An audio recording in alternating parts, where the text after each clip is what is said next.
It is December 25th at 1:15 p.m. I'd had plans. Well, this is right after that instant premiere for that Rocket League video that I've been working on. It covers basic low-level kickoffs. Keep in mind that that particular video doesn't cover high-level kickoffs or anything in the like. But if you are a low-level player of Rocket League, then you could probably use that to your advantage to rank up fairly quickly, at least kickoff-wise. Whenever I have more time to go in and start recording more, I'll pick up the actual gameplay that happens afterwards. But if you watch the instant premiere, it was literally the first like 2 minutes of the match, and I ended up spending like an hour and a half-ish plus on it. But yeah.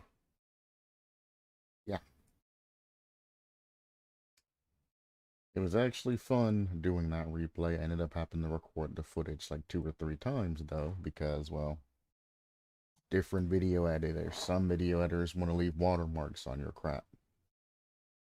Some other video editors want to do things here or there that they particularly shouldn't. And it gets kind of ridiculous. And I had to sit down and record an hour and a half of content, and all I was doing is making, cuts out, going through and cleaning things up, and then I want to leave a watermark on my already recorded and everything else, masterpiece, so to say, even though it's not. But that brings me to, like, a couple of things when it comes to masterpieces and taking the time to go through everything thoroughly, making sure you explain everything that comes out. What's going on, Critty? And things like that. When it comes to your concept, you don't want to treat it like it's just some BS thing to do with your free time. I mean, if you do, that's completely fine, but you should let people know that, hey, I'm just doing this on my free time. Don't expect, anything, special. Because a lot of people on the creation forum take their concepts semi-seriously. And if you come in and you're just there, talking crap to them and not really providing any feedback, or you're coming in acting like you're a jerk, like a guy that is actually on Critty's forum, just coming in talking crap.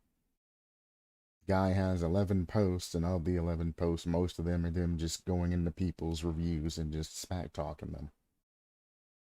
We are not that super memey, Gen Z community where you just come in, you talk crap and pick arguments with everybody, then go. Like, you can excuse yourself. Nobody has time to deal with a child that thinks he's the run-of-the-mill, top of the line and gangster and all of that. It's like, if you can't hold yourself and act like, you're responsible in one form or another, adult, in parentheses, then you shouldn't be there. Yeah, we have disagreements. Yeah, we have many arguments and things like that, but that's what part of being a community is. You shouldn't be just going from review to review, picking fights, berating people, and then going to the next review. Now, one particular guy that decided he wanted to do that, I hope that a mod picks him up. Because if he continues along the way he is, I have no problem being that petty guy that follows him from forum to forum, reporting everything he says till he's out of here. That I hope one day that I can get moderator, and they have the option of just making it to where they just can't reply. You can read, you can do everything that you want, just make it to where he can't reply, to where he can't run his mouth for no reason. He ain't been on the forum for long. He ain't been accessing things for long. And he just came flat in with an attitude. So I challenged him to put up his own concept and all of that. And if he does, I'm gonna review it. And I'm gonna review it harshly. Guy's name, I'm pretty sure, was the Vino Tinto Arg. So if he does decide he wants to post any type of content, somebody let me know. I will find his I will find it, and I will review it. 120%. Yes, that guy was very passive aggressive. And then tried to act smug when he really had nothing to act smug about. He wants to come in and say everything's bad, but he hasn't even posted anything to the community to even see what it's like. Like, at least experience it before you start talking crap to other people. That's all I'm asking. Post one thing. And when people don't agree with your one thing that you post and you finally realize you're not as big and bad as you think you are, then maybe you'll have some humility and come back in and see things as they actually are, as opposed to your delusionalist, or your delusions that you have. Anyway, we have another FNAF chapter, Five Nights at Freddy chapter. The game Security Breach just released not too long ago. It is also Scott Cawthon's supposed last game. The rights and everything have been sold to the new company that he's working with and everything else. So, when it comes to FNAF, I would say, well, it's Zane, that you should let the game run its course for a little bit, make its money, things like that, before you start pushing for a FNAF chapter. Is one, it's going through, or the license is going through different companies, going through different hands, so they're not even going to be able to get any type of licensing through any of that. Especially not while they're creating a game on top of that. So, oh, the spacing already hurts me. Spacing? Question mark?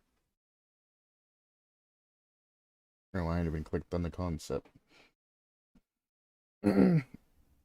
So, any FNAF or anything like that, even though, I understand, it's bright, it's got a bright future, it's a new game, that's all the rave right now.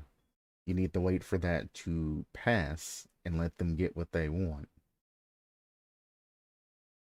Also, this is not how you want to implement things into FNAF. You literally just went to a fan game that I watched somebody play, and you took exactly what the fan game does, converted it into radiuses and things like that, and then sent it. Lights Out, for example, is a stolen perk from somebody else. Any survivor misses a skill check will have nearby generators blocked by the entity for 60 seconds. Stolen perk. Phantasmagoria. Stolen perk.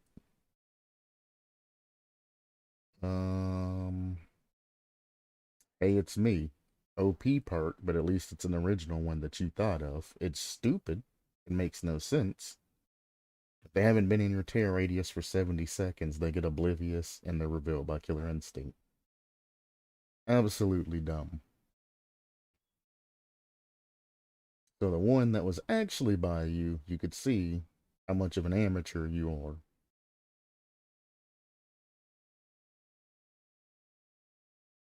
Michael Afton was a security guard. Light finder gives you a flashlight. Okay, I would rather just bring a flashlight in the trial with me so I can have all the attachments. Flashlights by base, unless you're gonna make them come with some sort of attachment, don't last that long. I'd hate to point it out to you. Generally, you'll need, the effects applied to the flashlight to make them good. Yeah, it's like pharmacy, but it's missing, everything. Throughout it, whenever you complete a generator without failing a skill check, your scorch marks won't be revealed for 30 seconds. Why so long? If the killer's gonna come after you, for one, they're gonna see you running away, not follow your scratch marks. And for two, you don't need 30 seconds worth of that time. You just need enough for you to be able to get away from that particular area. Just to put things into perspective, that's 120 meters that you would be able to travel under the guise of no scratch marks. Long ways away. Closed doors. Whenever you stun the killer using a pallet, the pallet can't be destroyed for 30 seconds. Closed doors can only be used once per round. Why?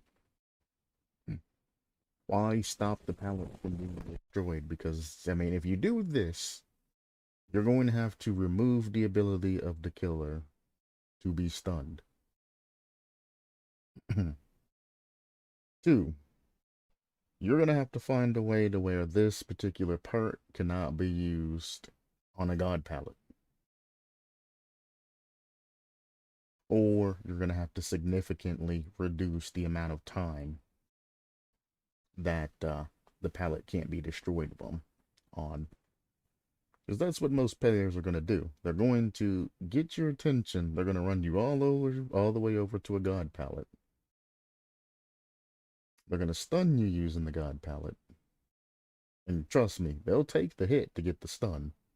And then they're just going to stand there, teabagging you. And you're going to be stuck there for 30 seconds, or you're going to have to walk away. Most people are just going to walk away because there's nothing you can do for 30 seconds. You can't get to them. You can't harm them. You can't do anything to them. I mean, unless you're like a range killer or something like that, but then all they have to do is just continue along on any portion or any side and then just crouch. And as you try to walk around, they'll just keep taking you along the god loop, and they got 30 seconds of time. Getting meat point with that would be atrocious. Especially if you use the Amanda shop one that leads to the super long table that leads up to the upstairs area. You can hop through the window and fall down into the hole. That particular one would be absolutely positively disgusting, and killer couldn't do anything about it. And when the 30 seconds wore off, they would just hop the hole and disappear. Or go to the next pallet, which would be one of the ones by the kill shack. Or not kill shack, basement, where you have 2 pallets there. You can stun and use to your advantage and then just run the loop back up and out and escape. There's a very, very nice pallet path that you can just keep throwing pallets down that the killer can't go through. All the way to an exit door. Nothing you can do. Tell me your thoughts about this chapter. Is it bad? Is it good? Are the perks too strong, weak, blah, blah, blah? Well, the concept itself with all of this is all stolen work, besides the one perk that you popped in, which is X It's Me, which is absolutely positively unethical and cannot be incorporated in the game in any form. You can't edit this anyway to make this alright. Also, the interaction with the one perk that can pick up pallets. Yeah, I guess you could leave it down there for about 30 seconds, then pick the god pallet up. If you're running like Survive with friends, you could just take turns using the same god pallet over and over. I know after you use this, well, if you use this once a survivor, and you keep the killer there for a decent amount of time, generally like 30-40 seconds, you could probably finish every single generator, or even if you just keep them there for the 30 seconds. You could finish every single generator if everybody else is working on gens by that time. So if the killer does decide to humor you by running around the god pallet, which makes no sense, gens would be popped, exit doors would be open, and then you would literally have every other pallet on the map that you could just throw to block them from getting to you. Kind of disgusting. Somebody actually voted this up, probably because it has FNAF in its name. You should not vote something up off of the name. You should vote it up off of the things that are there. All of this is stolen except for the super OP perk. You have 902 posts. Why are you stealing other people's ideas? From other perks in the forum to other games. And then why are you trying to use every single other animatronic? Stick with one and make a concept of it.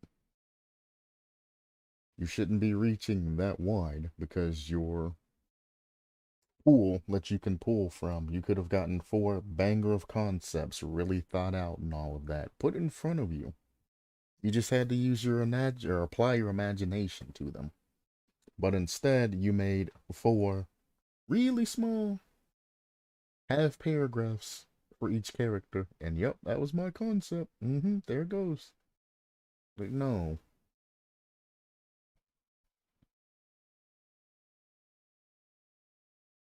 Soma chapter. This is the 3rd Soma chapter concept that I've seen. Maybe it's the same game, maybe it's not, don't know. Banner, killer power, and perks, plus survivor perks. Nah, this is the same. Um, my only question is why remake or copy and paste or whatever you did here instead of just editing your other posts? Or are you the one that originally did the Soma? This is the 3rd time that I've seen this.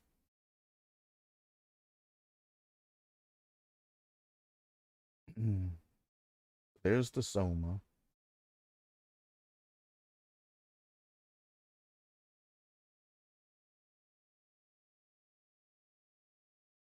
There's the Soma.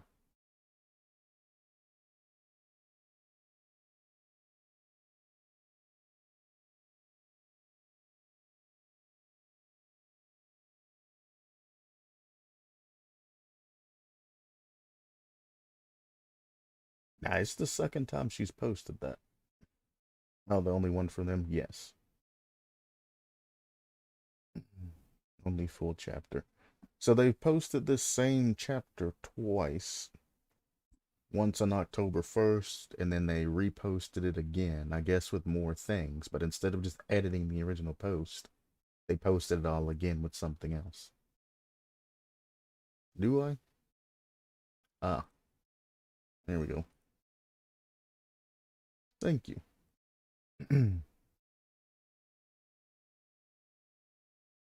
So yeah, on October 1st, she made the Soma chapter concept plus map idea. Then instead of just updating it, she reposted it and added a banner, killer power, perks plus survivor perks on the 24th.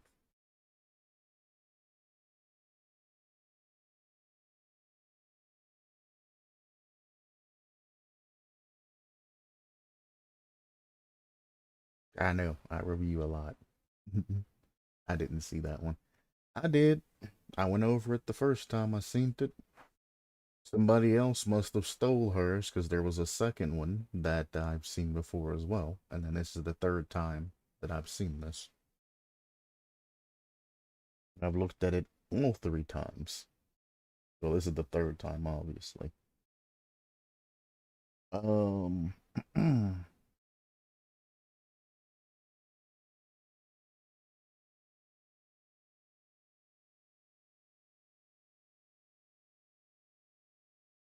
where are the...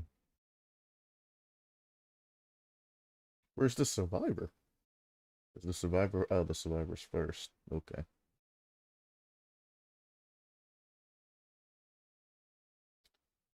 Um... Survivor's new. So I'll go over the survivor perks. Puppet, I'm pretty sure is the same for the most part.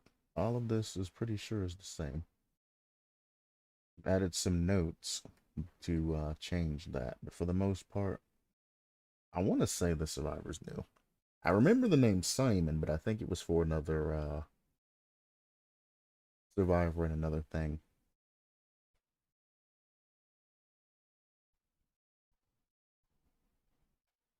Nah, never mind. I've seen this before.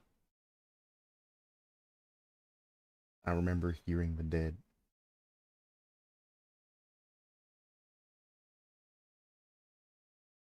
Well, okay. Well, I'm not gonna go over a concept that I've essentially went over before.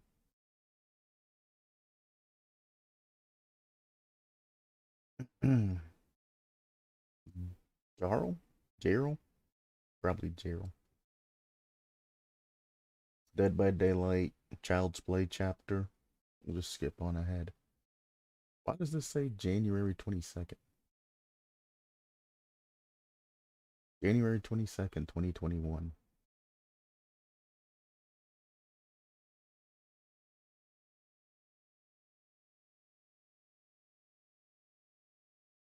Edited January 30th. Why is this popping back up out of nowhere?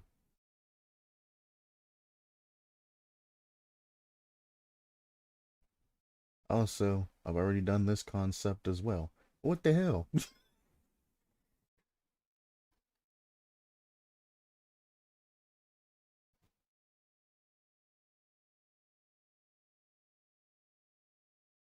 Or at least one similar to this.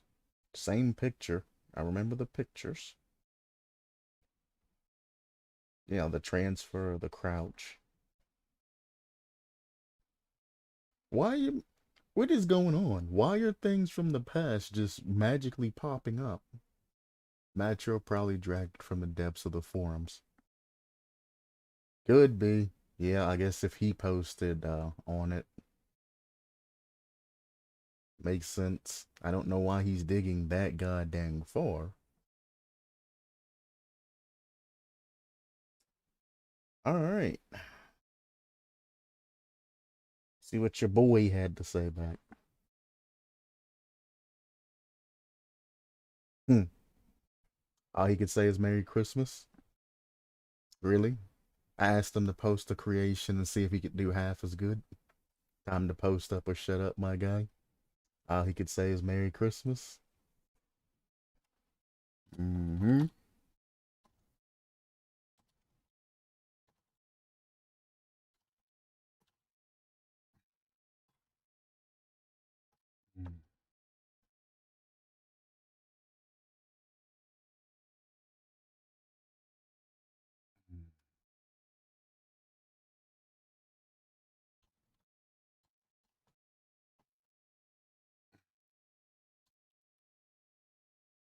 Jesus Christ.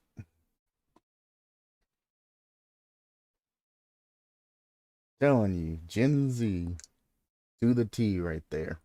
Gotta go back through this way. Literally. They want to come in, they want to talk crap, act like they're hard. You say something to them and they go with their tail between their legs. Every time. So it looks like the only thing that's actually current is your chapter concept for Last Dance. That's the only thing.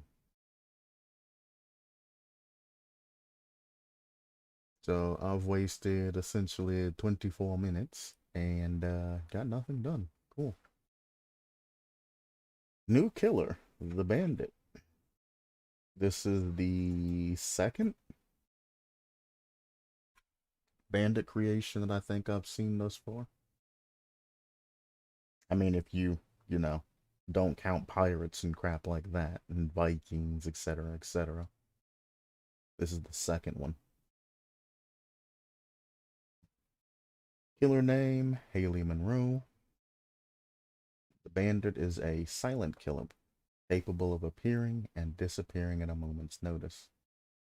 Her personal perks reward her for precision and timing, but offer little in disruption. The 28th post this speed, 110%. Really? Only 4.4.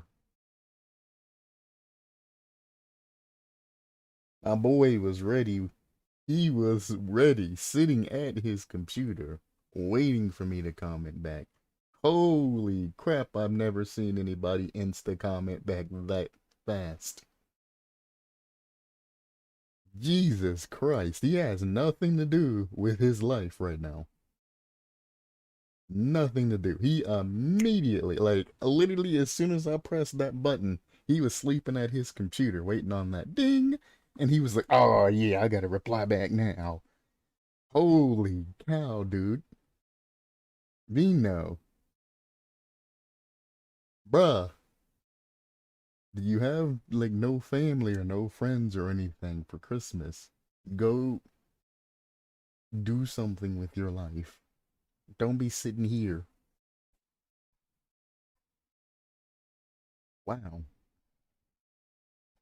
No, he's gonna have to wait. Yeah, like that was ridiculously fast. I literally just sent that.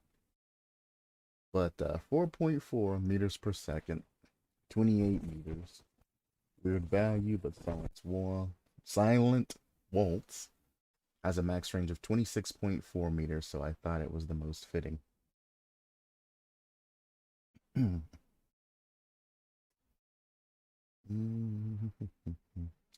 don't know what silent waltz does, so I really can't comment on that.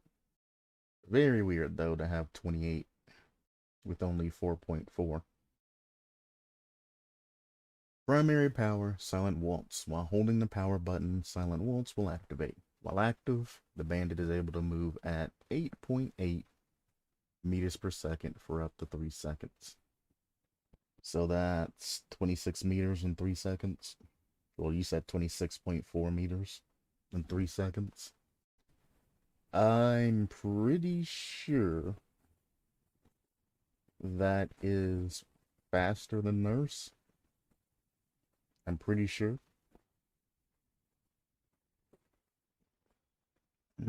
Coupled with the completely invisible. The bandit cannot see survivors during this time, but can see Killer Instinct. And her actual model will continue moving at its base speed in the direction it is going. It's an after image effect. Gotcha. Once the power button is no longer held, or the 3 seconds are over, a silhouette of the bandit only visible to herself will appear where silent waltz is ended. Clicking the put mouse to power button again will have the bandit appear at that place with a 1 second delay, during which the bandit slows down to 3.4 meters per second and lifts her dagger. The silhouette will disappear naturally after 10 seconds. After appearing from the silhouette, the bandit will move at 2 meters per second for 1 second, before gradually going back up to 4.4 meters per second over the course of 3 seconds. Silent Waltz has a cooldown of 15 seconds.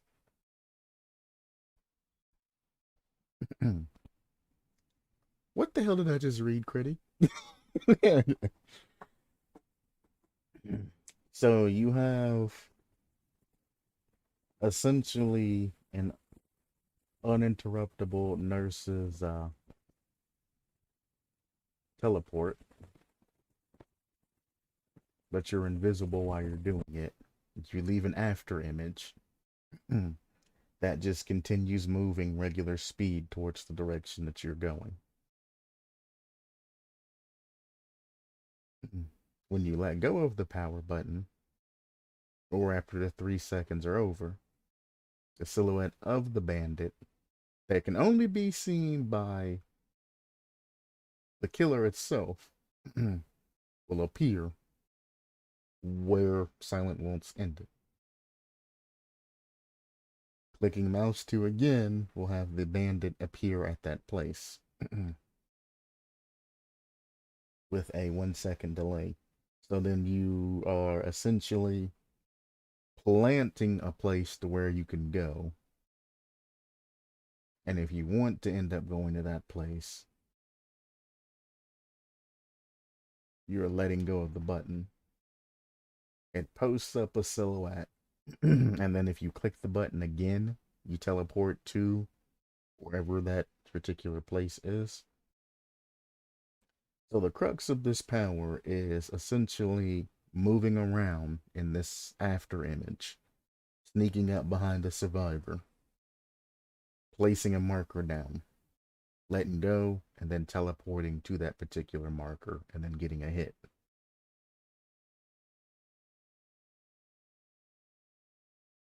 After you get that hit, you're going to slow down to 3.4 meters per second. I mean, after you come out, I should say, you're going to be moving at 3.4 meters per second. And if you don't use that silhouette, it'll disappear after 10 seconds.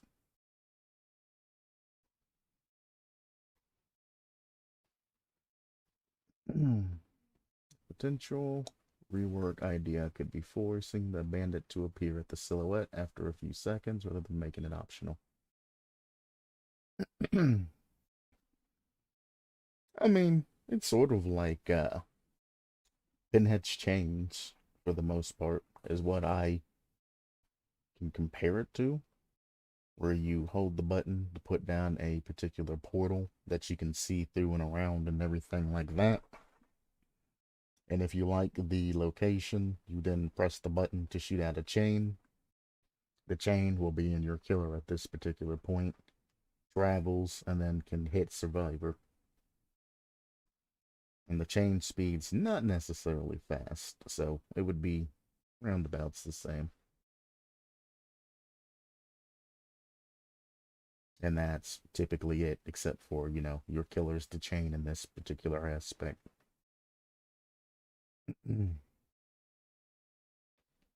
That is a lot to take in, is all I can say. Because you have the nurse beat in teleportation, you have the wraith beat in stealth, just stealth to attack. But after you get that potential first hit on the survivor and they run away, especially if they have like overcome or something like that, you're just a mouse one killer. So you have to, after these slowdowns and everything else comes, you have to just completely more catch up to them.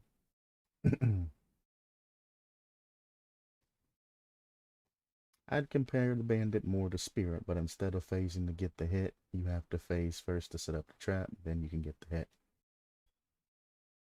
I would have compared it to the spirit too if it had any type of sound, any type of notifications that your killer was nearby. That would definitely have said something about the spirit. I thought about it, but it becomes more like Pinhead's trap or Pinhead's teleportation to using the chain than the spirit, because you can hear the spirit as she goes into her phases and as she gets nearby. You are aware of her being there. Plus, the spirit can't go that far. And she can go decently far, but she can't go that far. Unless you're running like heck of add-ons and speed and everything like that. Just base. So you have essentially a stealth killer that excels at sneaking up on people and getting that first hit. Then they get a little slight speed burst away from you, essentially of like 5 seconds or so.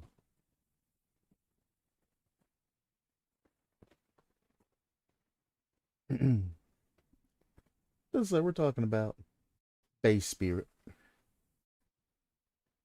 Oh, base. So, I mean, I guess I could look her up since we're talking about her enough. Let's look up Dbd Killer's Spirit. How far can she go? Rin Yamioka. Yamioka. Um. Oh, alternate movement speed is 7 meters per second. And how far can you go? Don't need to know any of that. I just need to know how far she can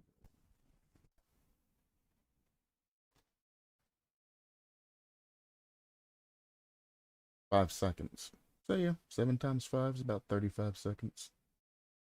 So she can go a maximum of 35 seconds. Or 35 seconds, 35 meters. So it's still like 10 over.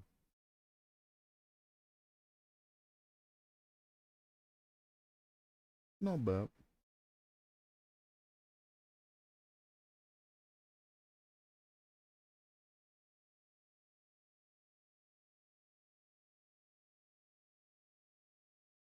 Mm, I don't know. We'll go into detail over individual killers. That's what my next series that I hope to have coming up after that.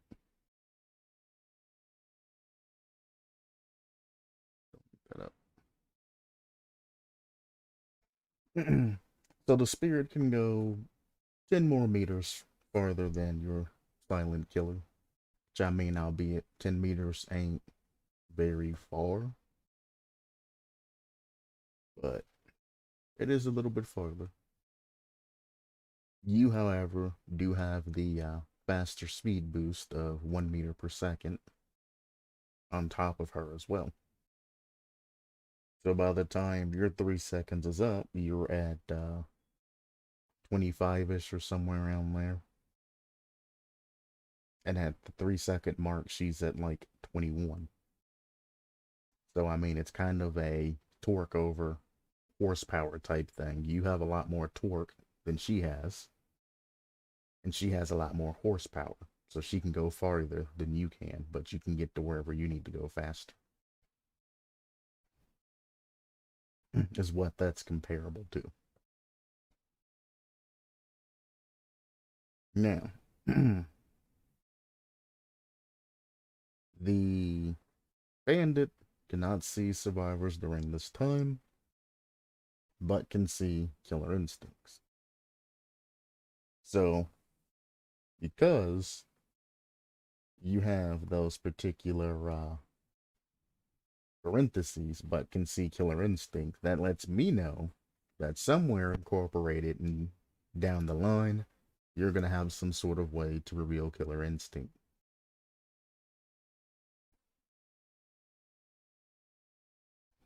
Also, I mean, yeah, he slowed down a ton after or her face, but she also has an after image that's going to be walking at 4.6 meters per second as well. So, I mean, in essence of being slowed down, you're getting 100% invisibility with no detection, and you're getting an after image that can fool survivors as you're moving towards that particular direction. You can have your after image run through one way, and then you can go around another specific direction just by running through that particular area and then parking on the end and putting that invisible silhouette there. As soon as the survivor is running away from your after image and trying to get away, you can teleport into that other side that you're at and immediately get that slap on them. After hitting a survivor, yes, you're going to be delayed ever so slightly, but you have to think after you hit a survivor while you're checking your weapon and doing all of that, you're going to be delayed regardless. That's all part of the same delay of speed. It's not like additive. You're not going to check your weapon and then get a delay in speed. All of that's going to proc at the same time. So after all of that, you're literally going to have a delay of maybe 1.5 seconds after the hit. Yeah. The beginning of the phase is marked by the bandit raising their knife as well.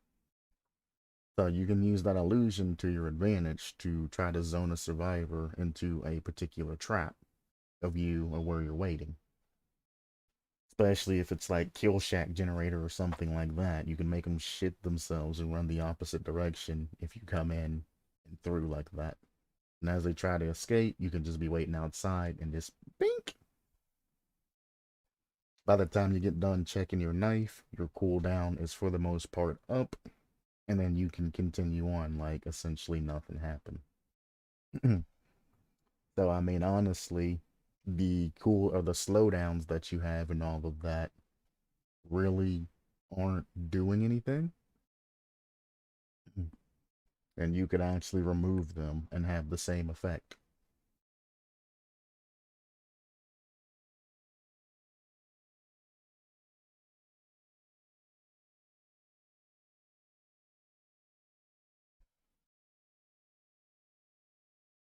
The only time you would negatively feel such a slowdown is if you somehow whiff with this entire power, or the survivor moves or something like that while you're teleporting over and you're stuck moving, then you're stuck for 4 seconds. But again, it's the same as, if whether you would have hit the attack, so whether you hit or not, you're still essentially stuck in the same place. It's more though that you can't take place of the silhouette willy-nilly without punishment.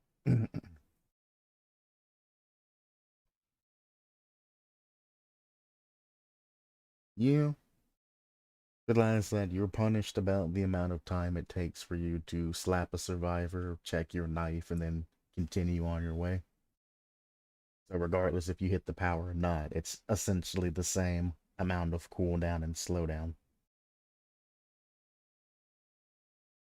Which, if it stacks with other killer perks like Unrelenting Force and things like that, you can really just nerf that mistake penalty that you have and not really have to worry about it. But, I mean, I guess that is a perk slot that you're losing as well, so I don't know. Guess it is what it is. I mean, your killer is strong when it gets the first hits. I wouldn't even worry about doing the whole spirit thing where you can't see survivors while you're in stealth. I would make it the where you can see survivors perfectly and you can just sneak up on them and do whatever it is you have to do. Because at the end of the day, your killer, at least up to this point, is just a mouse one killer. You get your first hit essentially for free, but after that, you're kind of on your own. Your power won't help you after that. You can try and cut a survivor off and all of that, but I mean, there is that delay. The only thing you can do is to, with that, there to be no interaction with survivors. I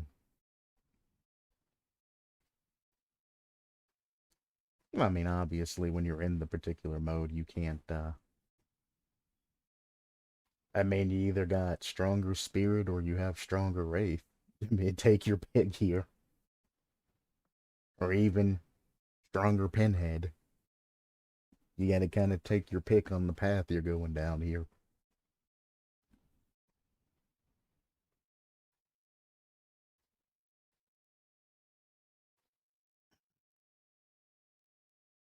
I mean, you kind of are following and buffing another killer no matter what you do, which obviously in itself is kind of wrong.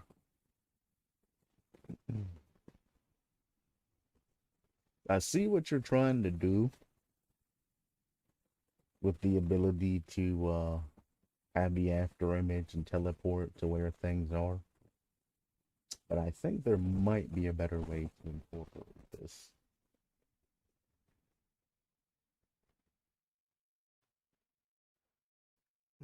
Seeing as this killer is practically a pseudo trapping killer, I don't think she'd be stronger than Spirit.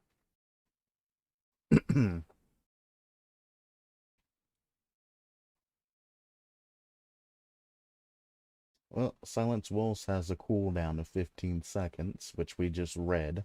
The Spirit has a cooldown of 15 seconds. Your Spirit walking exactly like Spirit, except the difference is you're getting rid of the audio cue and you're replacing it with a slowdown. So that's essentially all you're doing. You're getting more speed for less time, getting rid of the audio cue, and putting in a slowdown. Because I mean, long story short, at the end of the day, this is literally just a sort of changed up spirit. You can spin the story however you like, but at the end of the day, we have to come back to the front of where this is just a redone spirit.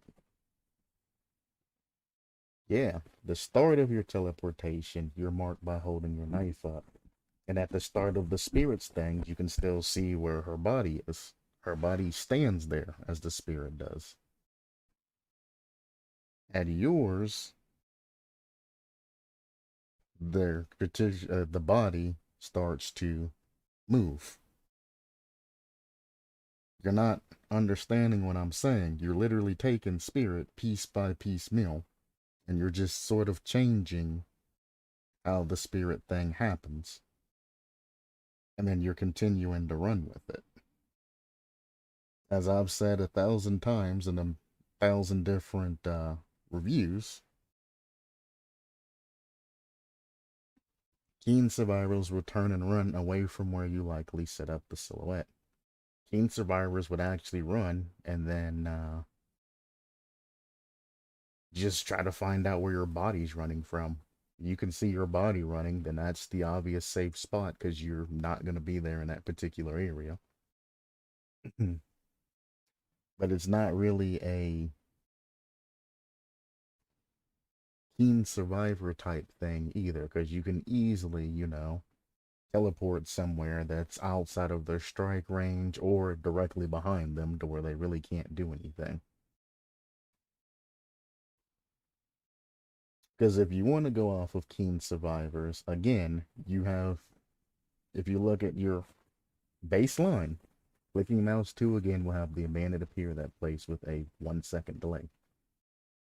It's 1 second from the time you get to where the silhouette is that you keep trying to tell me, yeah, you're marked by holding your knife up and all of that. They have 1 second once that silhouette goes there before you're there and clapping them cheeks. 1 second. That is more than enough time for you to pop in and immediately get that slice in before they can react. So, I mean, it's nothing about keen survivors that your power, the way you have it set up, you're going to get that first hit every time. There ain't enough time for survivors to be moving away. Now, if they're already in motion and you pop up, then that's a different story. You're going to have the situation like when you run past one of the hag's traps. You're going to pop in immediately after, except for instead of being able to move full speed, you're going to be slowed down ever so slightly.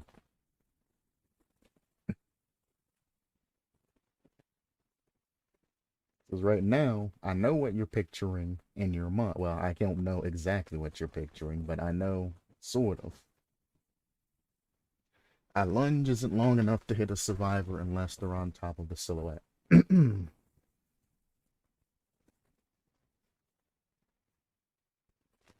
uh, don't know about that. Because you're not thinking about things like latency and being stuck in animation and things like that. That entire second isn't 1 full second of the time they have to run. If I'm working on a generator and you pop up beside me, when I let go, my survivor has the animation of letting go. Then I have to select the direction that I want to run, and then I have to start that running animation. If you're right on top of me. I said you have a second to react. I never said you were going to get the full second. You're not going to get that 4 meters away from the killer unless you have the reaction speed of a god. And plus the animation taking that up, you're still not going to get the full second. So you're still going to be in strike distance regardless. And depending on where the generator is, if there's multiple ways for them to go, or if it's like Gideon Meat Plant and you're in the bathroom or something like that, or Haddonfield in that upstairs area where there's a doorway at that you can't get out of if the killer stands there, or any of the other funky generators like in Coldwind Farm when you're in the barn, things like that, there's really not a lot of places that you can actually run to. And there's a lot of generators that are cut off in the direction the survivors can go. Now, there are some that have like easy, hop windows, things like that.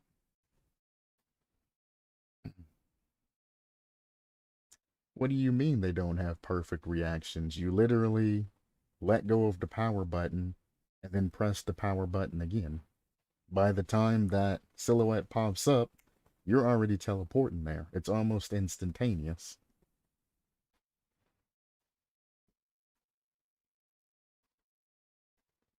You already know the direction that you're pointing at because you're the one that put the silhouette there. Not to mention, if the survivor's kind of a scaredy cat and you scare the hell out of them and they move their hand off the controller or if they jump or anything like that, that's even more time. But the way you have it set up to where you get that huge amount of slowdown, you can't really increase the second delay to allow survivors to escape because of the slowdown effect.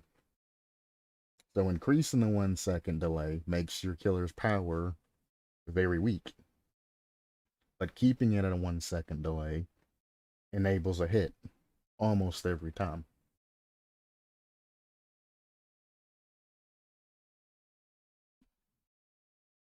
There's no adjustment, only a second's going by.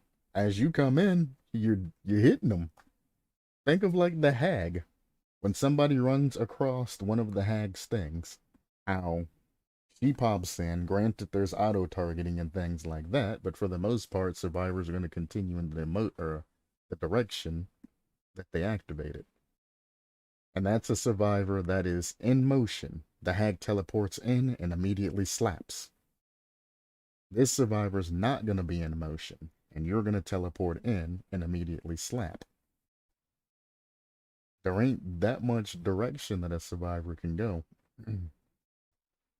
And if you do happen to miss, you're going to get a very, very big slowdown. So most people that are using this power aren't just going to go for, any willy-nilly. And the survivor doesn't have to be on top of the silhouette. You just have to be in an angle that if the survivor tries to run, you can pick up all angles. You're not going to be standing on top of the survivor. You're going to be standing in an area where you can zone them and then whoosh. You have to see where the survivor went during your second animation. Click mouse 1 and hope they didn't change directions. They can change directions all they want. I wish I had a picture of the generator. If I had Dead by Daylight running, I would show you what I mean, zoning wise. If you have the survivor that is working on a generator zoned, there's not a lot of options that they have that they can move two ways because they're slapped against the generator. They can't continue to run straight because the generator's there. So they're going to have to run left or right. Chase-wise, I'm not even worried about because your killer's just a basic mouse 1 killer at that. I mean, this power's not going to get that much of a... not going to get that much power and all of that. As you said, you're marked where the silhouette goes. You're also, your body and all of that's going to behave strangely when you're in that particular form. Any survivor that just looks at what your particular killer is doing, any higher level survivor that, uses their eyes are going to be able to tell. Just like when the spirit's shifting. You can tell when a spirit is shifting. Well, nowadays, because you can also hear the sound as opposed to the fakes that the spirit used to be able to do. I'm talking about survivor sitting and doing something. working on a totem, working on a generator, opening chests, things like that.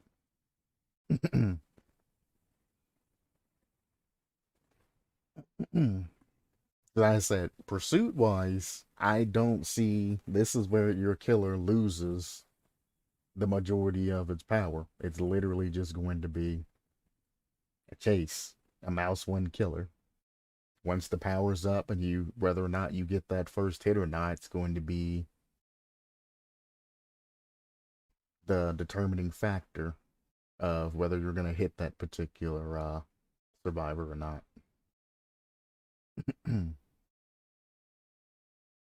Yeah.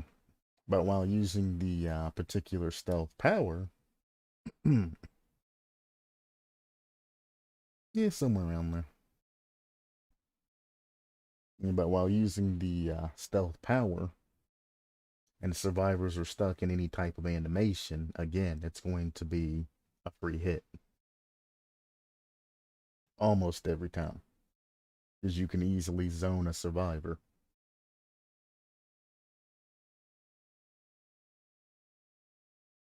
That's the problem that I'm having. Free hit, bang, right off start. Then after that, you're chasing them, and everything goes back to a Millhouse Dead by Daylight play.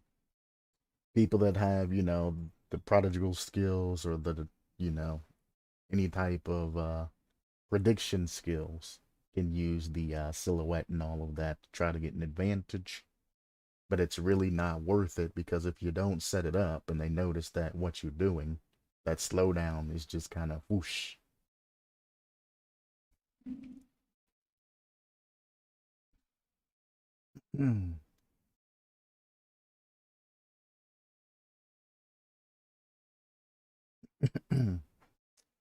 Again, that goes back to the zoning. If you keep it like original piecemeal and you can't see the particular survivor, you can still hear the survivor working on a generator, working on a totem, opening a chest, etc., etc.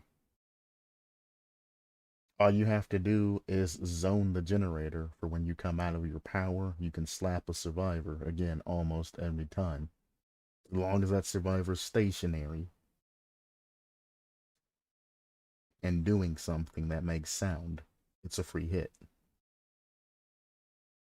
You just come on in, shoop, bang, and then it's just a chase.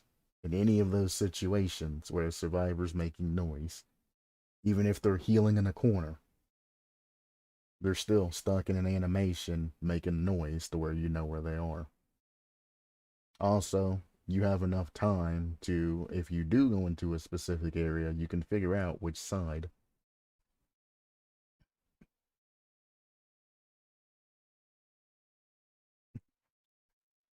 Again, the way it's all put together, and I would just recommend trying to pull it apart or rework it.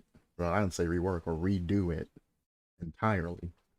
Because if you increase the delay, you're not going to get any hits off of anything. That's how tight this particular situation is.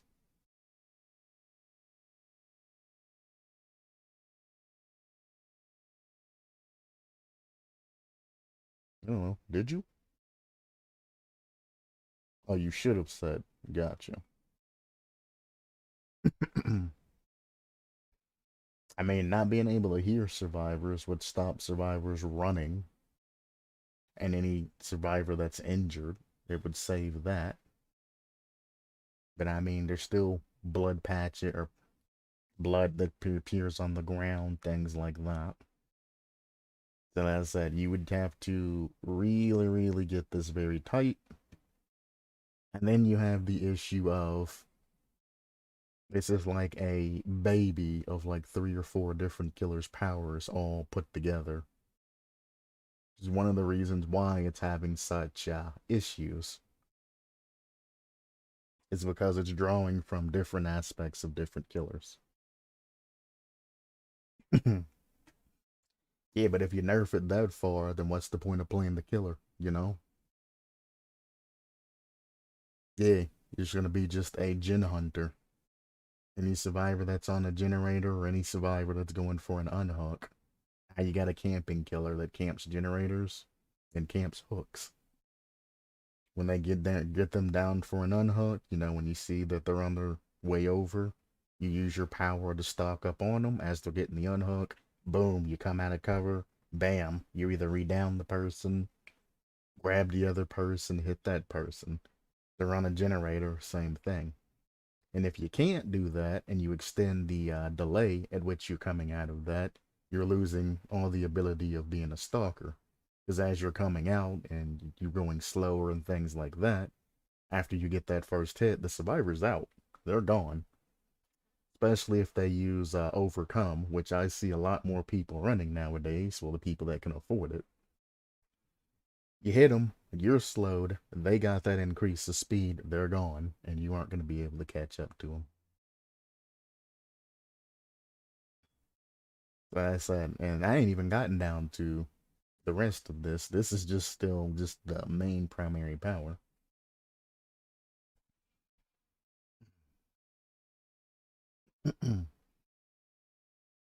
No.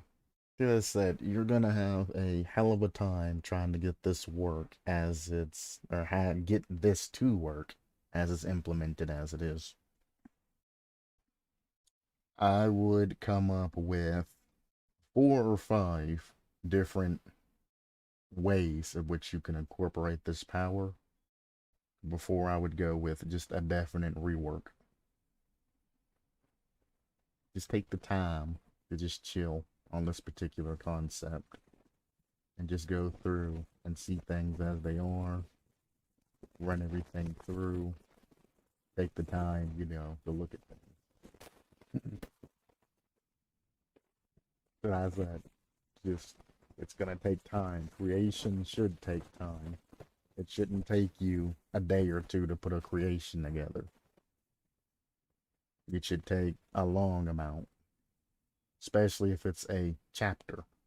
A creation can take, you know, like half a week. A chapter, where you have everything else coming together with that, should take you at bare minimum a week to do.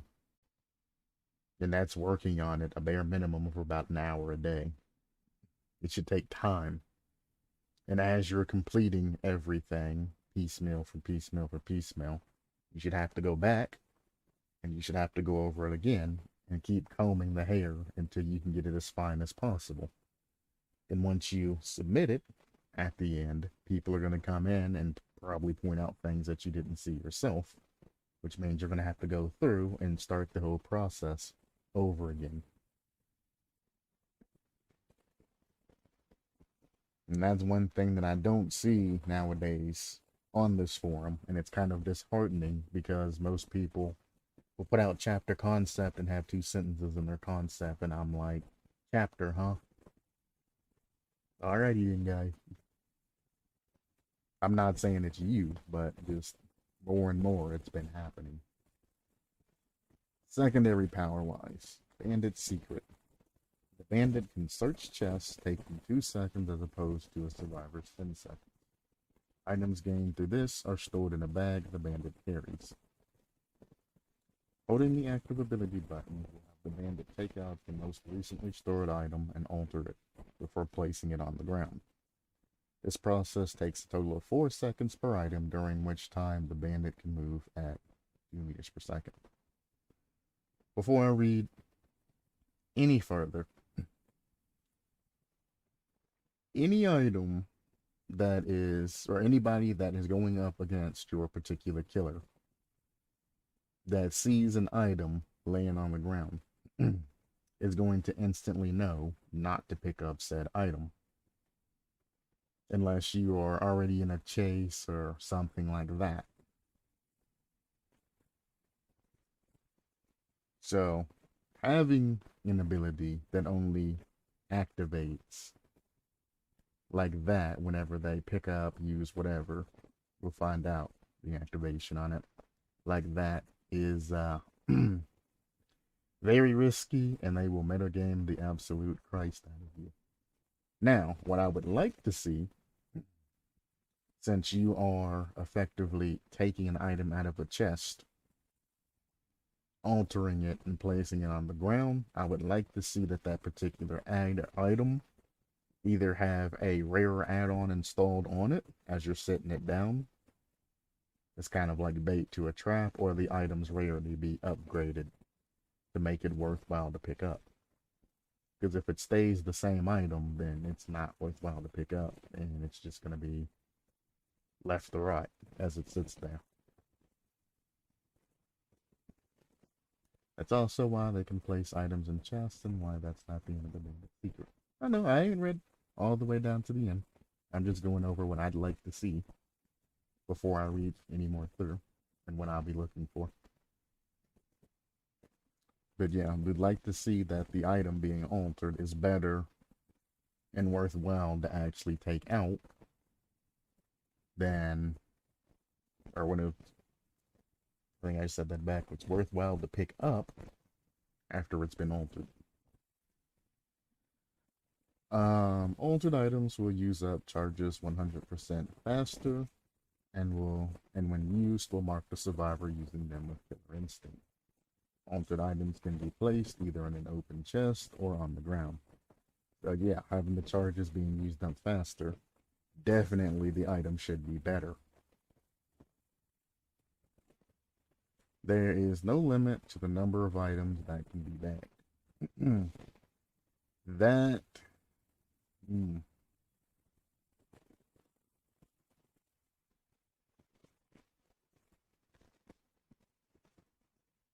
if you're not going to limit the number of items that can be bagged, I suggest making it longer than 2 seconds to open the chest and steal the item. Very negligible, and I doubt any killer is going to be running around stealing just random items. But I mean, some people, especially during Christmas time, will want to run like a Krampus build. And that's all they're going to want to do is just run around and grab every item they can find in the chest. People are weird.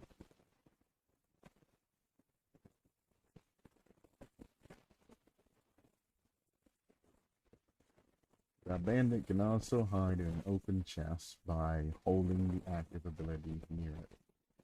What the hell kind of bandit is this? This actually sounds like Krampus now. I'll be opening that. I might also add the ability to bag ground. Fair enough. You run Franklin's demise to be able to knock it out of their hands and then take it from them. This is pseudo Krampus though. The bandit can also hide in an open chest by holding the active ability button near it, taking a total of 2 seconds before the bandit becomes undetectable. The chest is closed while the bandit is in it, but cannot be opened. Now in the chest, the bandit can still use silent waltz, but its maximum use time is shortened by 1 second. Getting out of the chest manually takes 3 seconds. I hope these are redesigned and fairly big chests, or I am question marking why that would technically be useful. Because I could understand, you know, being like a pseudo mimic, I guess is what I would say, hiding in like a basement chest or something, and trying to get a survivor to, you know, bait down there.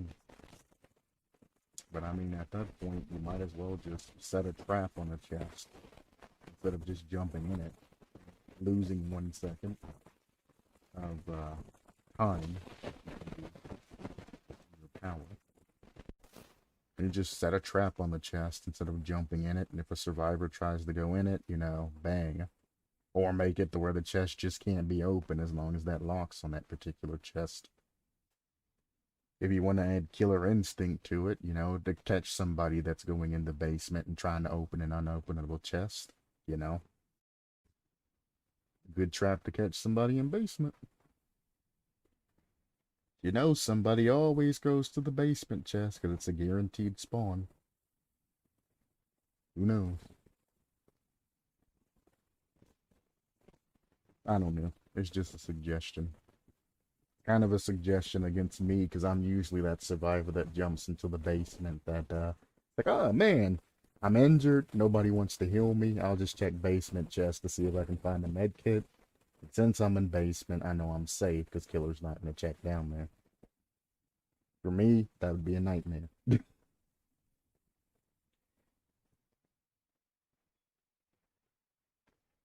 Add-ons are subject to change.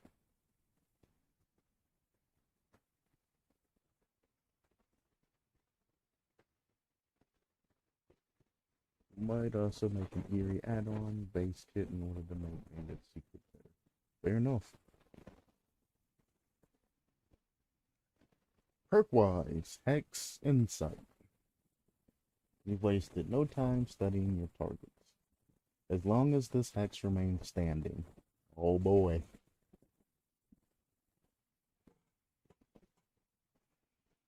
Oh boy.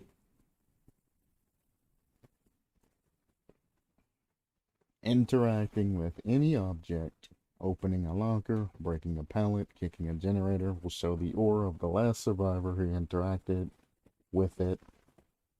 Lasts within 30 seconds for 3 seconds. Cooldown of 20 seconds. Well, we talked about perks like this the other day. I gave my 2 cents on those.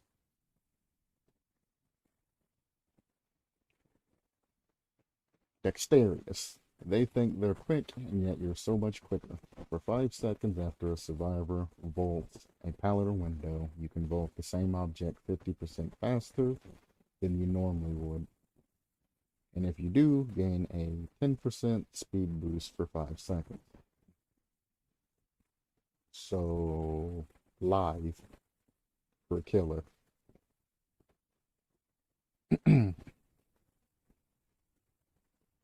I'm gonna have to say no to that, and solely based off of Legion. Just solely based off Legion. Legion is more of a parkour dude. His power makes it to where he can vault windows and everything else faster. That's whole Legion's thing. I mean, yeah, Legion's slightly faster while in Feral Frenzy, but Legion can parkour.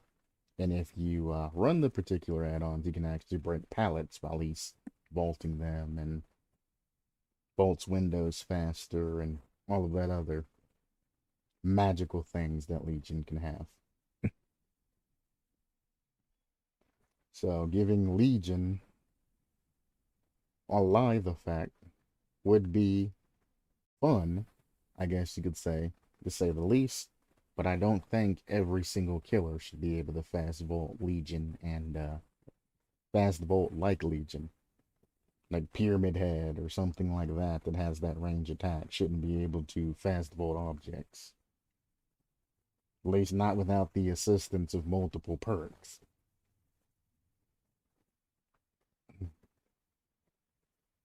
And them getting that speed boost at the end. Jesus Christ. Pyramid Head, Bubba, all of them would be nightmares.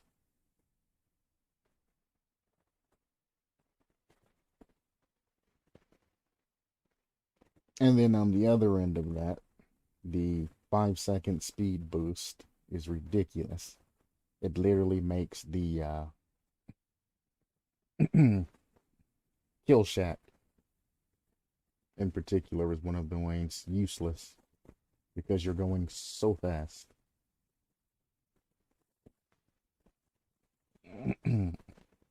I mean, you can't make it not stack with Bamboozle. And Bamboozle is not even the issue there. I would rather it be blocked up. I mean, a survivor's not going to be able to hop a window and then make it back to that window with Dexterous. It's not going to happen. Killer is way too fast for that. By the time you hop that Kill Shack window and you turn around and try to run back through that, killer's going to be right up your butt. So even if it don't stack, it's still... It's still too much speed. And if it's a slow killer, you know, your basic things like that, again, you're kind of giving them Legion's enhanced vaulting ability on a slow killer. or a stealth killer, or a chainsaw killer, like all killers. Even Nurse would benefit from this because of the extra speed boost. So it actually behooved her to just go ahead and vault the window, then teleport, so she can use that speed during her lunge on her next teleport to get that extra range. Now, it's not necessarily kill shag worthy, but any window worthy. Nurse can even get a boost off of that. And she ain't even supposed to.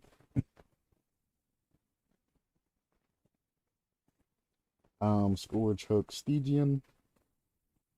I've actually seen that name before. Opinions on if I remove the faster vault from the perk. Well, it's the fast vault and the speed boost. That's the issue. Again, like sprint burst or life. Let's go with life, for example. Or even smash hit, which is even a better example. It's the game's attempt, or the dev's attempt, on making it a single parkour action. You know, like when somebody parkours, they vault through the window so they can maintain their speed and continue along in a straight line. Dead by Daylight wise, when you do that, you're not necessarily able to continue on the same amount of speed from the particular vault and everything like that. So they incorporate these sprint bursts, in parentheses, so you don't end up losing speed after doing a particular action. Like a parkourist running through, slamming a vault, or slamming a pallet, and continue on. It's going to be one solid action, like any other regular human. They're not going to run, turn all the way around, slam the pallet down, look in the direction of said slam pallet, and then turn around and run. They're just going to do it all in one motion. And that's the game's trying to give the survivor fluid movement so they're not losing time on those particular actions. Killer-wise, with the jank stats that they have, giving them a 10% boost is way more effective than giving a survivor their normal boost. It's significant. And making the action 50% faster is like super significant. So removing one portion, either the volt speed or the speed or the regular speed boost speed, both are still way too OP when it comes to that. Plus, there's other perks and everything like that to supplement killers when it has to do with vaulting, pallets, things like that. You got the regular attack to where survivors, well, that survivor cannot interact with any pallet within X radius. You have Bamboozle, which you popped out, which will block that window from being used again, forcing the survivor to go any other way. So, I mean, there's workarounds for it and perks incorporated for it altogether. But I mean, it's your perk. You can do whatever you want with it, but it's going to be a pain to get that to fly, especially through the regular Dead by Daylight community without survivors throwing a hissy fit from the increased speed that some killers are going to have. Because, I mean, some people, that's their lifeline. Kill shack, god pallets, things like that, those are their lifelines. When they hop that kill shack window, they know that they are safe. As long as they don't particularly make a mistake. Dexterous takes away that safety net that they have and that knowledge that they have of being safe by giving the killer a speed boost. So they're almost immediately going to have to top that window and then slam the pallet and then GTFO, as opposed to continuing to run that loop over and over and over. The survivor that can't run loops efficiently is a salty survivor. Trust me. I get cursed out all the time because I break their loops, and that's not how the game's supposed to be played. I'm not supposed to be able to use my stealth mode and ghost face and cut them off. That's not right. Understand I'll mess with the stairs a little bit. Power, do not think insights. Faster, make it fun though.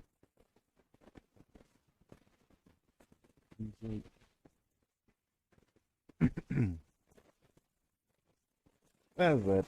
I've told you my opinion on that. And any perks that are like this, I generally aren't gonna agree with unless there are absolutely, positively, what balance to oblivion. It's gonna take a lot to get a perk like Hex Insight through my radar. If that's me in particular, somebody might love it. Behavior might love it. Me personally, that's a me thing. I'm probably never gonna give a check mark unless I'm like, dang, that sounds super awesomely, amazingly balanced. It isn't gonna cause any problems. I mean, that's technically ore reading every 20 seconds. If you played the game as long as I have, you know where survivors are going to go. You know what survivors are going to do. And you know the paths that they can take. And if any survivor that interacted with it for the last 30 seconds, you could literally just go gin patrolling, Boom, pot, hit one gin, find a survivor, chase them, go to a gin, pop a survivor, find them, etc., etc. But it is what it is. It's just the me thing. Do as you want. Then Scourge Hook Stygian, Golden Kalash, just as you were meant to be at the start of a trial. Scourge Hooks.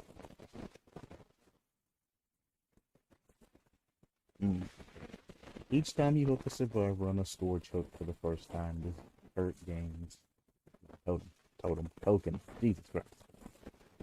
Maximum of 4, obviously. When a survivor is unhooked from a Scourge Hook, that hook is no longer treated as a Scourge Hook. You can see the ores of survivors within 2 meters from you. Your token.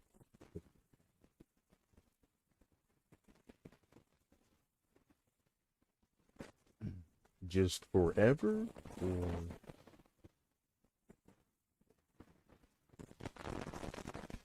also, why have the scaling at a max of 2, then 3, then 4?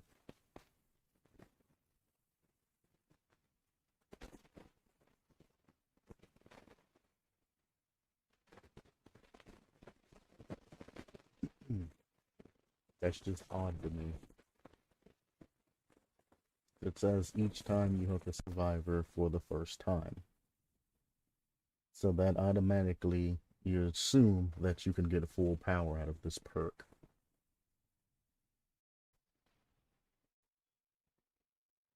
So I'm just curious as to why limited at 2, 3, then 4.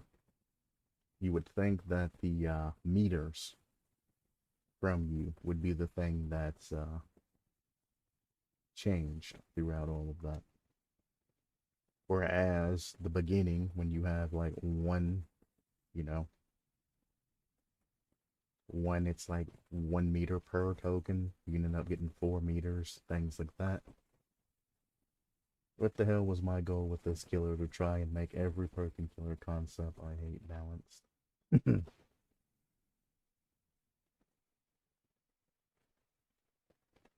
I'm not allowing all-seeing blood for free off of a perk. All-seeing blood, question mark. Full all-seeing blood, question mark. What?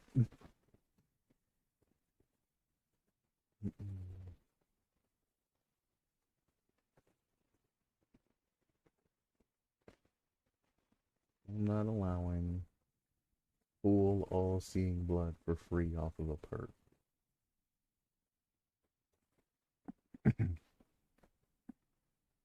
What? Oh, a wraith perk. Gotcha.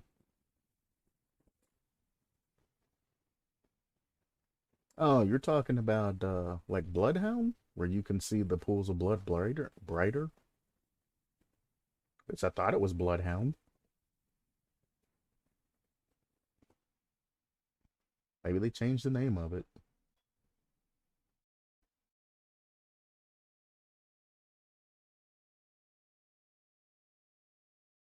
Oh, it's an add-on. I don't use Wraith with add-ons, so got me there.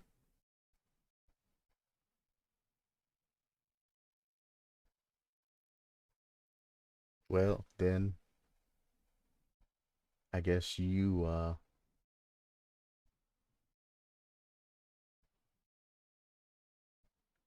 figure that one out yourself. So I'm just gonna move on.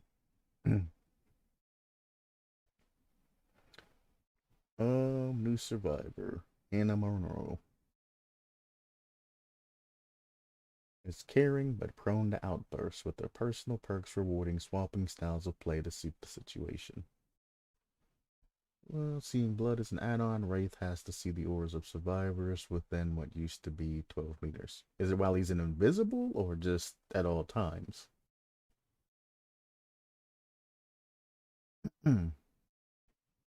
Because if it's while he's an invisible, I have an opinion about that. If it's at all times, I also have an opinion about that. It's actually a very unique balance that they did there.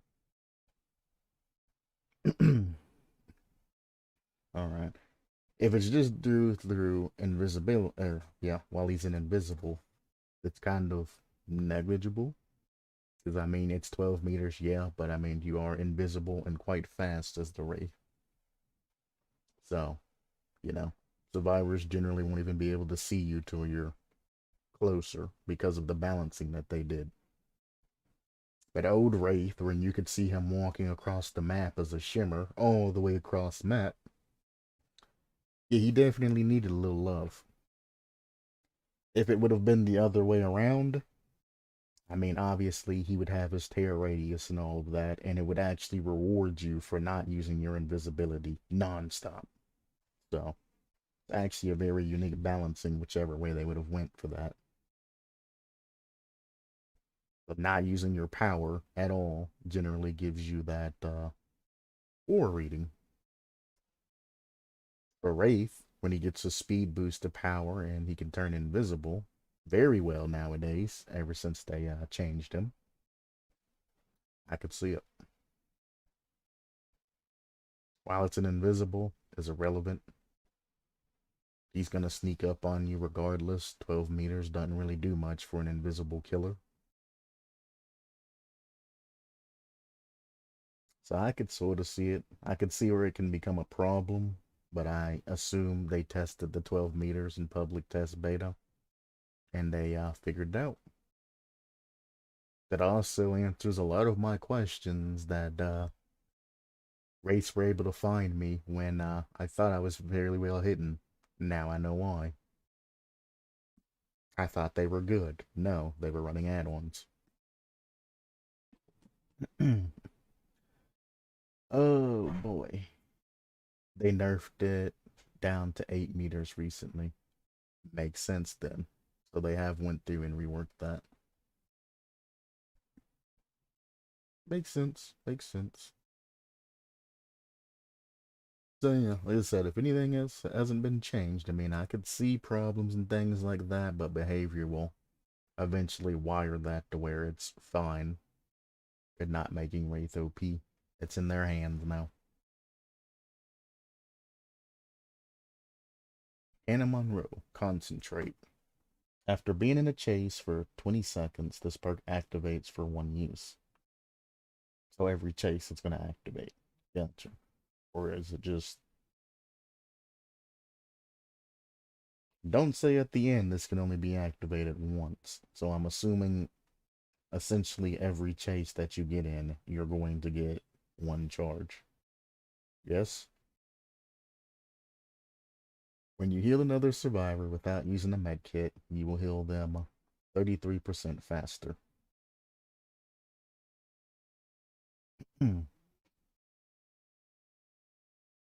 Yes, it can be used multiple times. Gotcha. It wouldn't have been bad if it had a limited amount of times it could be used per trial, but the fact that you can continuously use this perk, it's kind of like, why though? Because medkits have that, whatever that green patch is, where you can significantly heal the survivor quicker, but you lose 8 charges off of a medkit. That's one of the balances per item that the medkit has. And as you know, using a medkit on a survivor also makes that particularly faster. This healing a regular, I like that on, especially for the challenges. I just cancel it out with crappy old brown add-on, and I get that heal speed increase.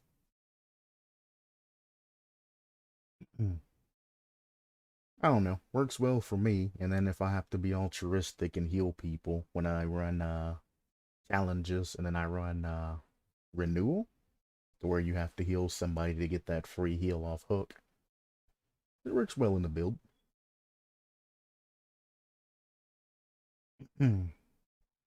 But being able to heal somebody a third of the time faster, that's 16 seconds minus a third of that, which is somewhere around about 5 seconds.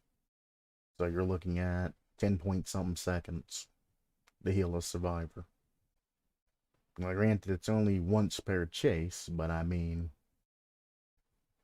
you know, medkits have a finite time, and you aren't going to be using the medkit all the time. Well, you shouldn't be using the medkit all the time, and they have a finite amount of uses as well, because they're separated by charges.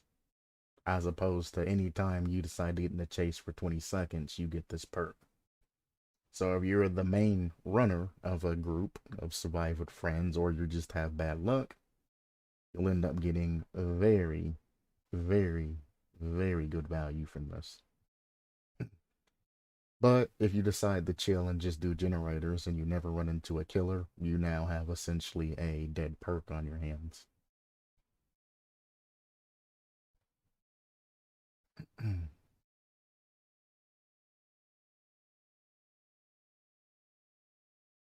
So it's not good, but it's not bad at the same time. So I guess that's essentially balanced, huh? I would definitely make the lower end of that, though. 30 seconds. Force a 30-second chase so you're not just in being a distraction to the killer and helping another survivor out and then just leaving. It makes it to where you have to take over that particular chase. And by surviving that chase, you're rewarded with being able to heal 30%, while another survivor 30%, 33% faster. Jesus Christ.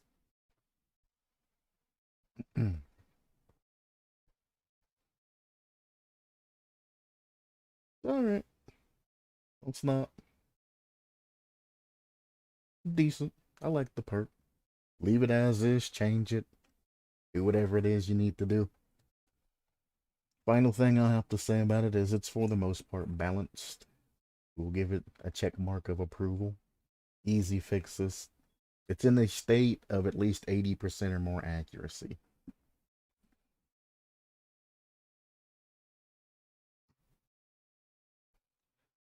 Boon, bonfire.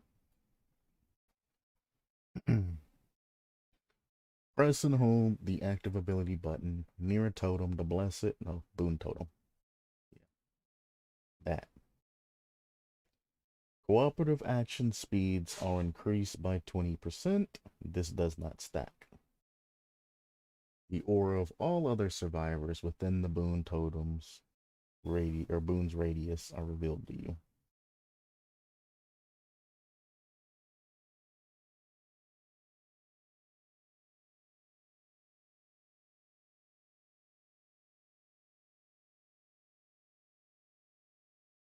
Mm-mm-mm-mm.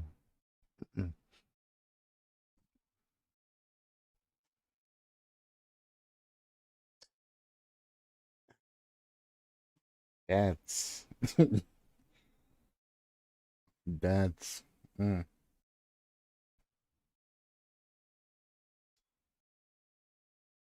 If applied in the correct position, becomes way too beneficial.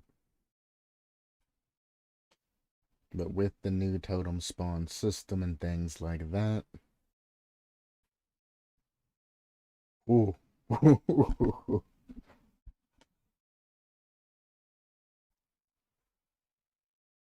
that's rough.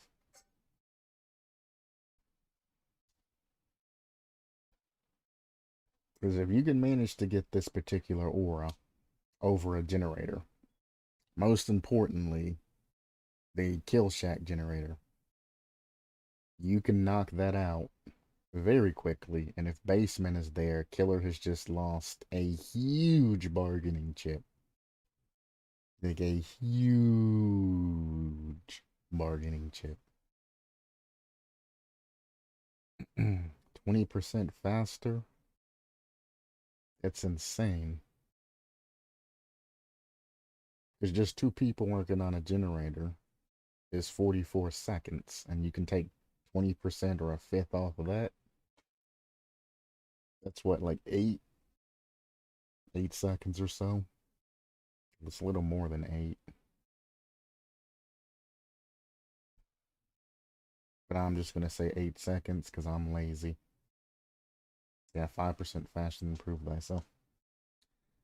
The Dwight's perk stack well. They allow you to work with an additional survivor on a generator without experiencing the negatives for the most part, which makes prove thyself very strong.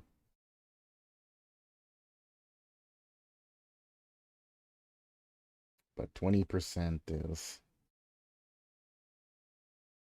ooh.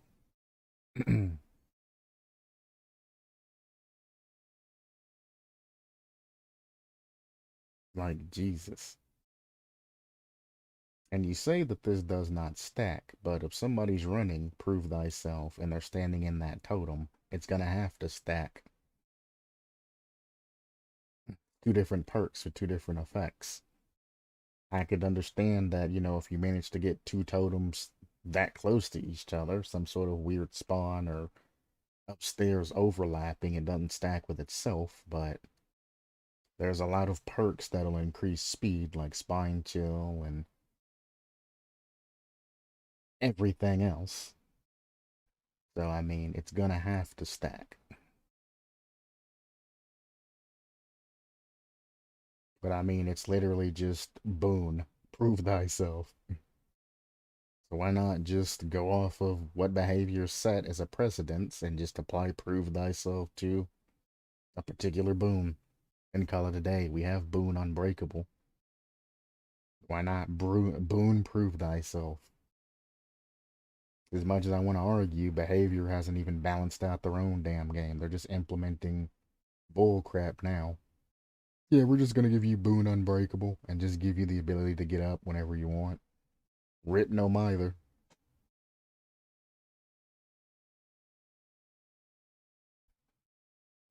Rip actually happened to run unbreakable.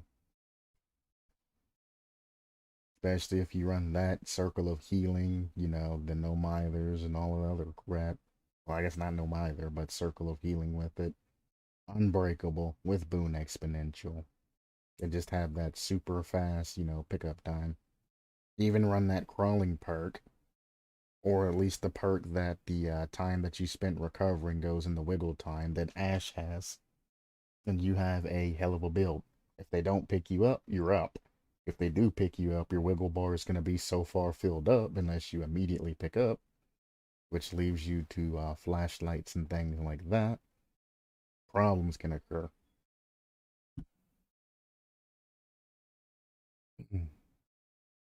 But it is what it is.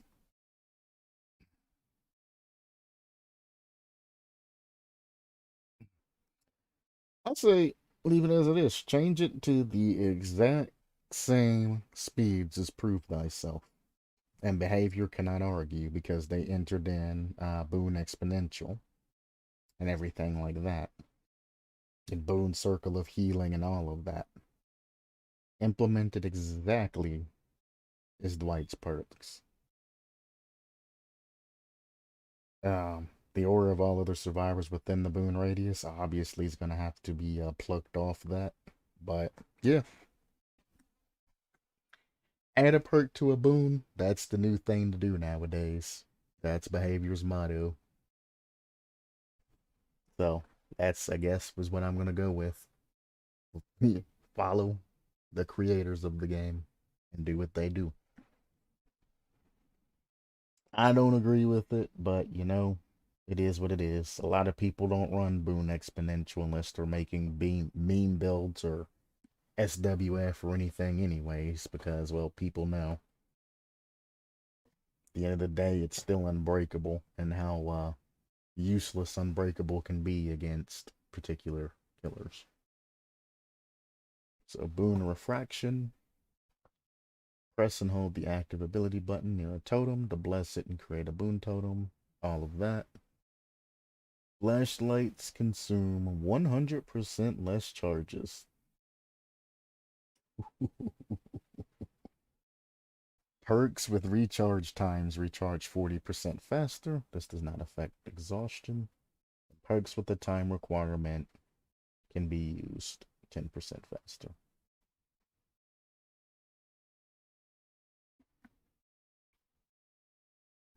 Hmm.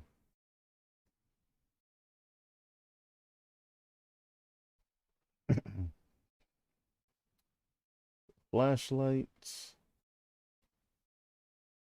Recharge times 40% faster. The one thing that pops out to me the most is quick and quiet, which has like what, a 20-second cooldown time in between uses, something like that. So you're going to be looking at like 12 seconds or something like that, taking down from that to keep hitting quick and quiets.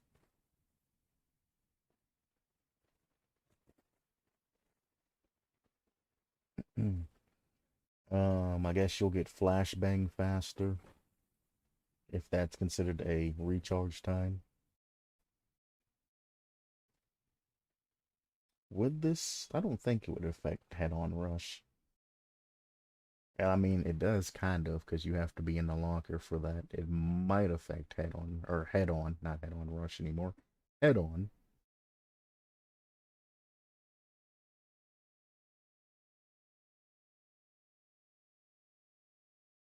I guess the terminology of recharge time,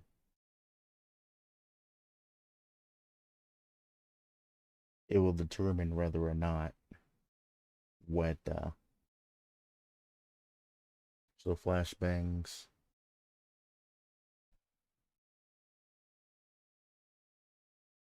10% with the timed requirement. So flashbangs, head-on rush, all of that will be 10% faster. um, blast mine, I guess would be the time requirement. Well, it's not really a time requirement. Well, that's what I was thinking. Recharge time was cooldown time.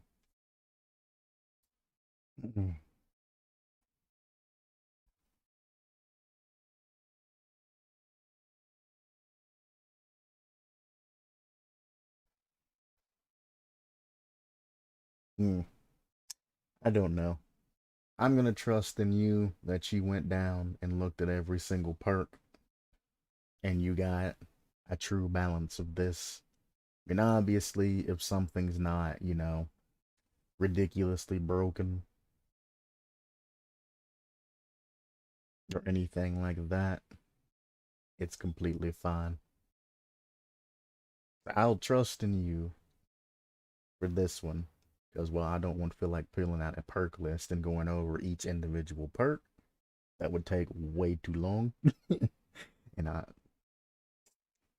that's on you. This one's on you. If anybody complains about boon refraction or anything like this is on you. and leave it in your hands. I am trusting you. If you violate my trust, I'll never trust you again, though. I'm watching you. You can't even see my chat box, so I don't even know why I'm pointing there. Illiterate genocide. Good name, buddy. I bet you're gonna say something illiterate, aren't you? The only problem I have is with the boon bonfire. I really don't want a boon that speeds up gens. I mean, I guess that's kind of what I harped over too, is that gen speed up is kind of nasty. But then again, just booning it out as a perk that already exists is Dead by Daylight's solution to the problem. So you can't really argue against something that the devs have already done. So, oosh. He said it's understandable I should edit it and not include gens, seeing as taking generators out of account, it only include healing, therefore stepping on circle of healing. I'm not really sure what to do. I want the perk to encourage working together though. Two, given that it doesn't stack with itself or prove thyself, if it was 15%, I think it'd at least be fine, being the same value as for prove thyself.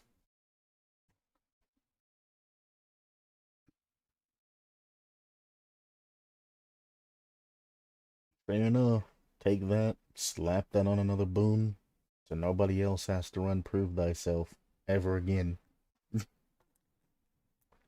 I don't run it because I stick with traditional gen style of play where everybody should be working on different generators, regardless if you spawn together or not. You should split up. I read actually I did a review over a website that was like, everybody should stay together. Nobody should wander off on their own or you'll get picked off. And then they started going into essentially Friday the 13th. And they confused Dead by Daylight, the game they were reviewing, with Friday the 13th. And they just combined them together. And I was like, it is stupid for all four survivors to stay together the entire game. Which is what prompted me to make that whole generator spreadsheet in the first place.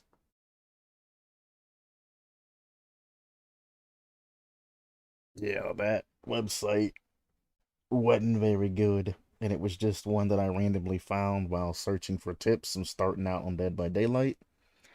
And that was one of the top searches. So, yeah, that's why new survivors are sticking together and doing stupid things because in a partially accredited gaming site that you could go on said, hey, this is how you play the game. And since people don't have that, well, average people, mediocre people, don't have that sense of maybe I should use multiple sources or, watch a pro on YouTube or something like that play so I can get a live action performance. They don't want the game spoiled, so they go to a website that's words. That website's bunk, full of holes, and then they take that to the game itself. I get them in my party, and I'm like, bruh, why are you up my butt? Or, bro, why are you hiding in lockers all game? What are you doing? Get on a generator. Do something. Or I'm on a hook, and they're crouching all the way up to me when the killer's chasing somebody across the map. Very frustrating. But I mean, there are some pros out there too that'll straight up say, oh, if you're by a survivor, both of you should work on the generator together. And I'm like, only in specific circumstances, if you're helping them finish off a generator, yeah, go for it. It's faster. But don't start together on the same generator and waste that extra time on both of you working on a generator. Unless it's towards the end of the match. Then it's fine, because you're obviously going to have to stack towards the end. Don't do it at the beginning, though. You're losing time. You're losing pressure. And if the killer finds you, that's two people that are going to be off of that, well, two plus people that are off of that generator and wasted efficiency. Which, like you said the other day, is where that ruin really comes in. The new ruin really comes in. And if the killer knows how to use it effectively, gets a huge, insane amount of value.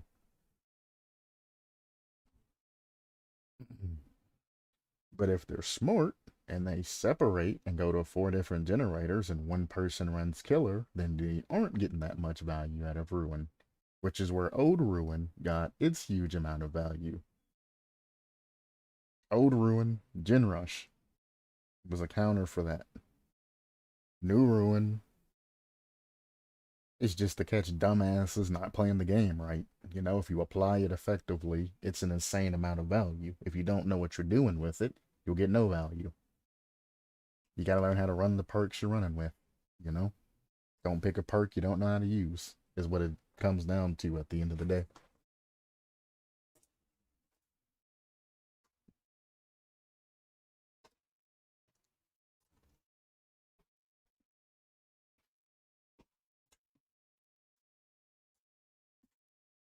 Either way, this seems, for the most part, sorted. I do like the idea of the bandit. It gives you a lot better options. There was also that the shade or the ninja concept that did a kind of stealth concept good for the most part. I mean, the insta downs and insta kills and things like that kind of got out of hand, but for the most part, things were decent. Who knew? Let's see what Sucker had to say. Yes, because I am very afraid of you. I apologize to you. Smug as always. I'm sure many people would appreciate you turning down the passive aggressive attitude. This isn't worth just you not thinking a creepypasta has no place here. Exactly.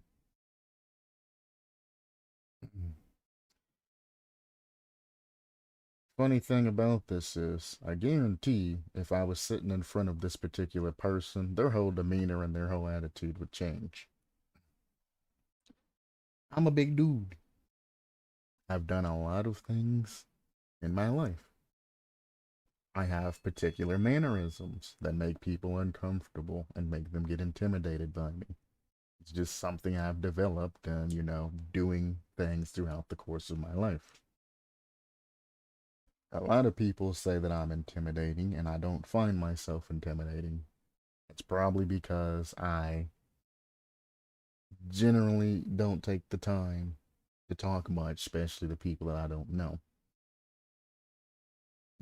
People invite me out. I'm the guy that kind of just sits there and takes the scene in and then starts drinking alcohol on the side and just having a good time. But yeah, the anonymity of the internet makes people, including myself, honestly, a lot more arrogant and confident. It does. It really does. And a lot of people, the things that they say on the internet, they will not say to another particular human face to face. Which I guess, again, is where I get that kind of respect from when I'm reviewing and talking to people. Generally, how I'll talk to you in real life, unless you go over a particular line. Once you go over that particular line, well, I mean, I can't really further elaborate on that.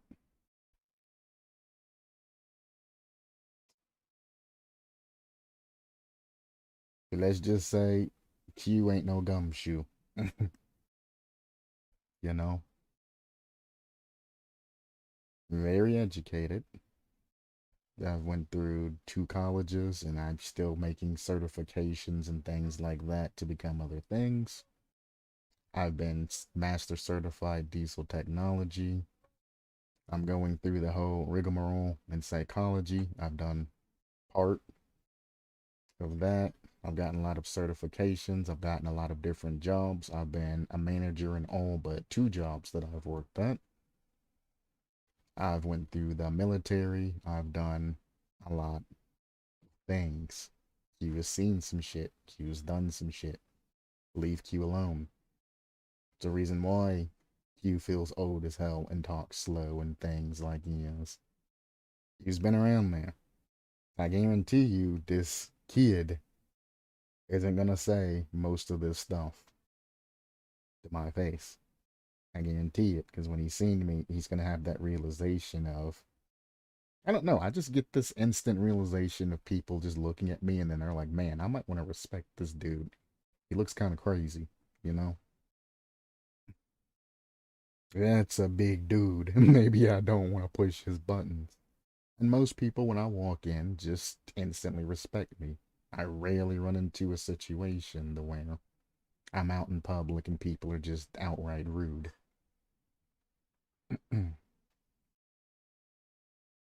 But I mean, I feel as though I at least earn the basic respect by doing what I've done.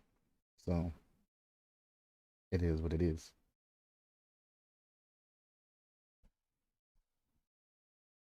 But anyway, I think I'm done messaging this guy, and it's been a little over 2 hours, which is good enough for me for another episode of Dead by Daylight Creation Reviews. So, I'm going to be out for the day. Happy holidays, Merry Christmas. It doesn't matter which one you actually say, because if somebody says, I don't celebrate Christmas, they're still acknowledging that they know what Christmas is, and they should just get over themselves, just go with the flow and have good vibes. So, happy holidays, Merry Christmas, Happy Hanukkah, Happy Kwanzaa, Happy whatever. Whatever you're doing, just try to remain happy and always continue to supplement your lifestyle. I am out for the day because I smell food in the distance and I am hungry. Because, like always, actually, I kind of laid around a little bit until my instant premiere got finished. Then I headed on. So I've been up for a couple hours before the instant premiere. I also got woke up early and went back to bed, but we don't talk about that. Thanks for stopping by, Critty. Galanonim. Merry Christmas. Macho. Fuck you. I'll probably talk to you later. Peace.